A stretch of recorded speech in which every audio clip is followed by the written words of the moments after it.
Ох, пак ли стана понеделник, бе? Я да видим колко е часа. О май гад!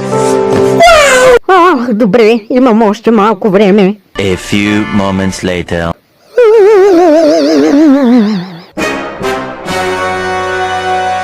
Ана, гранушки, закъснявам, ма! Ти защо не ме събуди по-рано, като знаеш, че започвам в 8? Както и да и не ме интересува. Така, взимам си учебника, взимам си и домашното, да не забравим и закуската. Бабушки!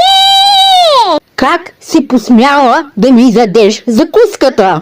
Сега цял ден ще стоя гладна само заради теб, защото ти си един голям, тъп, грозен, дебел багер. Хайде, гранушки, тръгвам, че стана 7:50. Ма тя вратата е много сложно заключена. Това означава, че